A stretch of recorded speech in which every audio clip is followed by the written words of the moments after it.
Since you brought up the winter one, contrast the number of teams you get. The winter one's a lot smaller. Of course, the high school and junior high teams are playing school ball at that time, so we just do 3rd through 6th grade in the winter. We'll have around 20 teams, 15, 20 teams at that one.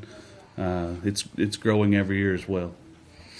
You have a team yourself? I do. I have a team of 4th grade girls from the area, or girls going into 5th grade next year.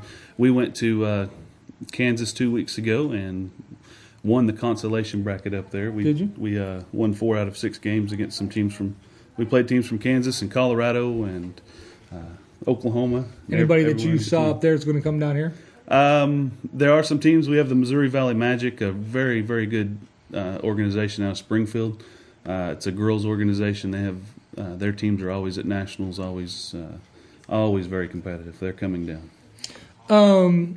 You mentioned, we talked earlier about some AAU teams. Any really true AAU teams coming into play that you're aware of? I mean, that are of quality. I mean, there are. There's probably at least one in every division, and we have some very good local teams playing, and it'll give them some stiff competition to measure themselves by.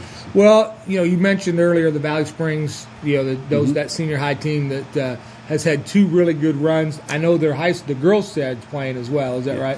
The senior girls are actually not playing. Oh, they're not? They're leaving. They have to leave on Sunday to go to a camp at Harding, so it was scheduling conflict this year. We do have Calico Rock senior girls that went to the state tournament last year. They're very good. Calico Rock. They got a new coach at Calico Rock. Yeah, they're very good. They were here last year, and they'll be back again this year. We have Harrison senior boys, and we have Jasper's good squad coming that did so well and made their run in the state tournament last year. I'm looking forward to them this year playing. Coach Lewis has a really good, not that I want to get too much into it, but Coach Lewis has a quality team to bring back. For the 1A level, it's good. I do a prediction show a little later on, but looking at some teams in the 1A, Coach Lynch ought to be pretty good at Lead Hill.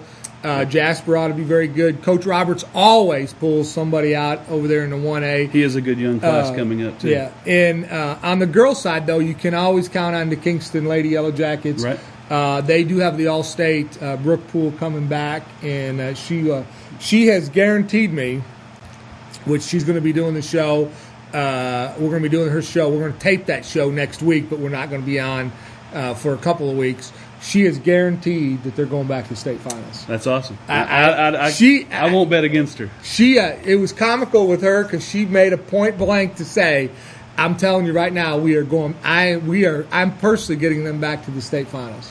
Well, you can never bet against Kingston senior girls. They're there every year. You are absolutely correct, and they retool. Greg Poole has it's a machine over there. It's a machine over there. You're absolutely correct. Are they playing in it? Jasper senior girls are coming as well, and they have a very good sophomore class coming up this year. They do, and they have a very good point guard in Jamie Valines that has really stepped up last year as a sophomore and really matured as it went on. And when they were in the regional tournament, I was up there working the announcers up there at that tournament, and she really stepped up and put Kingston on her back.